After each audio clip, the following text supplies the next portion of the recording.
कि आपने चश्मे की चोरी का भी एक बड़ा दिलचस्प केस सॉल्व किया था। It's a very expensive brand, international brand है, तो हमने उसका चोरी का केस हैंडल किया था, जिसमें क्या था कि जो चश्मे की वैल्यू है, लीस्ट वैल्यू भी 10,000 रुपए का है चश्मा उसका, गॉगल्स की तो लीस्ट भी उसका 10,000 रुपीज की वैल्यू रखती है। Let's call this company XYZ। तो XYZ की जो कंपनी है, ये जो कंपनी है, इसका मिनिमम चश्मा 10,000 रुपए का है। अब क्या है कि इनका जो प्लांट है उसमें इतना थेफ्ट रैम्पेंट था, इतना रैम्पेंट था कि जिस सिटी में वो उनका प्लांट था ना, उस सिटी में रिक्शा वाला भी उनका चश्मा पहन के घूमता था। ओरिजिनल चश्मा। अब 10,000 का चश्मा एक रिक्शे वाला पहन के, एक रिक्शा वाला पहन के घूमे, ओरिजिनल, राइट। एंड जब हमने इन्वेस्टिगेशन वहां पे जाके करी, अच्छा उनको पहले से किसी ने नॉलेज दी थी कि भाई हम आपका जो चश्मा है वो मार्केट में बिक रहा है ओरिजिनल। अब वो हमारे पास आए, जब हमने जाके अपनी इनिशियल इन्वेस्टिगेशन शुरू करी तो हमें पता लगा कि बाहर आउट मार्केट में वो चश्मा सिर्फ 200 रुपए में अवेलेबल है, ओनली 200 रुपीज। 10,000 रुपए चश्मा ओनली 200 रुपीज। इसलिए हर रिक्शा वाला उसको पहन के घूम रहा था वहां पे। और इतना ह्यूज थेफ्ट था कि चोरों ने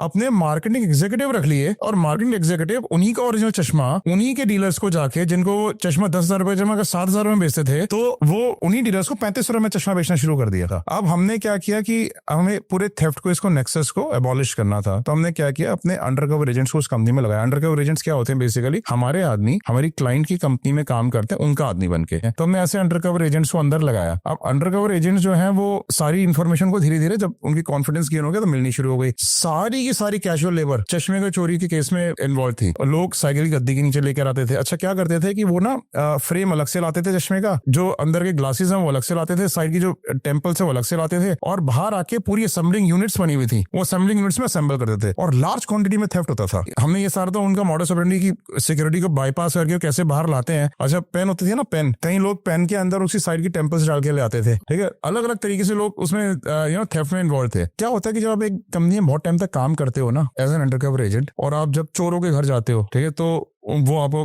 अपना फ्रेंड समझ के आपको घर में खाना भी खिलाते हैं, पानी भी पिलाते हैं, उनके अपनी फैमिली से ही मिलवाते हैं, because you are their friends, right. You tend to get close to them, right. So emotionally आप इन्वॉल्व भी आते हो उनके साथ। बट अंडरकवर एजेंट का रोल तो एक्चुअली में डिटेक्ट करना ही होता है। तो हमने उनकी असेंबली यूनिट्स देखी जाके। अच्छा बाहर जो एक तो हो गई इंटरनल टीम जो अंडरकवर एजेंट्स बन के काम कर रही है, एक होगी एक्सटर्नल टीम। एक्सटर्नल टीम क्या करती है कि मार्केट में कहाँ पे अवेलेबल है चोरी का, वो सारी डिटेक्ट करती है। अब हमने क्या किया कि जो अंदर से माल लाके बाहर असेंबल करते थे, एक्सटर्नल टीम ने उनके साथ डील्स करनी शुरू करी कि भाई हमारे को इतना माल खरीदना है, उतना माल खरीदना है, हमारे यहाँ पर शोरूम है, हम लोग यहाँ पर डिस्ट्रीब्यूट करते हैं। वहाँ की मैनेजमेंट भी कुछ हद तक इन्वॉल्व थी? मैनेजमेंट की इन्वॉल्वमेंट नहीं थी उसमें। उसमें जो है, और इसमें जो है सिर्फ लेबर की ज्यादा इन्वॉल्वमेंट थी। अब हमने जब उनके साथ डील्स करनी शुरू करी, at one particular point of time जब हमें ये पता चल गया कि कौन कौन इस चोरी में अंदर इन्वॉल्व है अंडरकवर एजेंट्स के थ्रू, और ये पता चल गया कहाँ पे ये चीजें असेंबल हो रही है, हमने लाइव रेड्स कराई वहाँ पे, उन लोगों को एप्रीहेंड कराया, कई सारे लोग उस चोरी में पकड़े गए।